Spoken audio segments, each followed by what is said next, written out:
आज ही Ola Doc app download करें। ओला डॉक, डॉक्टर का अपॉइंटमेंट आसानी से। अस्सलाम वालेकुम, I am professor doctor Farisa Waqar. I am head of department at Riphah university और अली मेडिकल में भी मैं हेड ऑफ डिपार्टमेंट हूँ। बहुत सारे ऐसे इश्यूज़ हैं ख़वातीन में जो काफ़ी कॉमन है और जिनके बारे में ख़वातीन पता करना चाहती हैं। उनमें से एक इशू जो है वो मेंसेस की इरेगुलरिटी है, ठीक है। उसको हम एबनॉर्मल यूट्राइन ब्लीडिंग कहते हैं।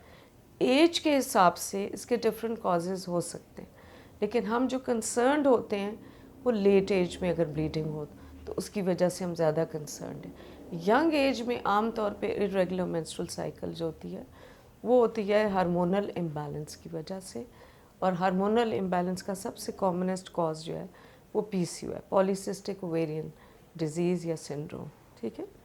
उसको फिर हम हार्मोन से ही ट्रीट करते हैं, एंड डिपेंडिंग अल्ट्रासाउंड पे क्या फाइंडिंग्स हैं, ब्लड रिपोर्ट्स कैसी हैं, उसके हिसाब से इलाज किया जाता है। फिर एक वो औरत है जो 40-45 साल की है और वो आती है हैवी ब्लीडिंग के साथ, उसको हर महीने बहुत हैवी पीरियड्स आते हैं। उसको जो है फिर हमें सबसे इम्पॉर्टेंट जो है वो अल्ट्रासाउंड है। उससे हम ये चेक कर लेते हैं कि उसको फाइब्रॉइड्स हैं। आमतौर पे जो कॉमन कॉज है वो फाइब्रॉइड्स होता है इस एज ग्रुप में। फिर एडिनोमायोसिस है, 3-4-5 बच्चे हो जाएं तो यूट्रस डैमेज होता है, उसको एडिनोमायोसिस कहते हैं, ठीक है। और उसके अलावा और बहुत से रीजंस हो सकते हैं जिसमें पॉलिप हो सकता है, ठीक है, और इवन कैंसर भी हो सकता है, ठीक।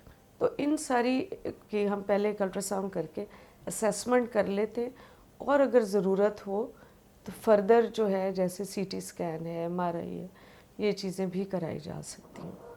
अच्छा, इलाज क्या करना है? इलाज डिपेंड करता है कि 4 बच्चे हैं, 5 हैं, कोई बच्चे नहीं हैं, या मरीज़ की ख्वाहिशात क्या हैं। आम तौर पे 45 साल तक औरतों की फर्टिलिटी ख़त्म हो चुकी होती है, और अगर एक औरत के ऑलरेडी 4-5 बच्चे हैं तो वो चाहेगी कि इस न्यूसेंस से या इस मुसीबत से जान छूट जाए, ठीक है।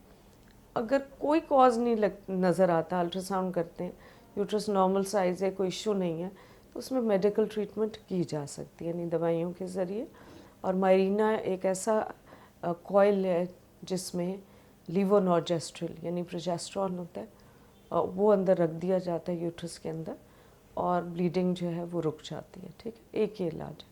दूसरा वो औरत है जिसके बड़े बड़े फाइब्रॉइड्स हैं, फैमिली कंप्लीट है, 5 बच्चे हैं, उस केस में यूट्रस रिमूव कर देना बेहतर है। उसको हिस्टेरेक्टमी कहते हैं। हिस्टेरेक्टमी का ऑपरेशन होता है जिसमें हम यूट्रस निकाल देते हैं, ठीक है। तीसरा वो मरीज़ है जिसका मेनोपॉज हो चुका है, मेंसेस बंद हो चुके हैं, ठीक है, और वो ब्लीड करती हुई आती है। ऐसे केसेस में आम तौर पे जो वजह होती है वो हम उसको एंडोमेट्राइटिस कहते हैं या वेजिनाइटिस। उसको ज़्यादा इलाज करने की ज़रूरत नहीं होती, लेकिन 10% से ज़्यादा मरीज़ ऐसे होते हैं पोस्ट मेनोपॉज़ल ब्लीडिंग में जिनको बच्चेदानी का कैंसर होता है, ठीक है।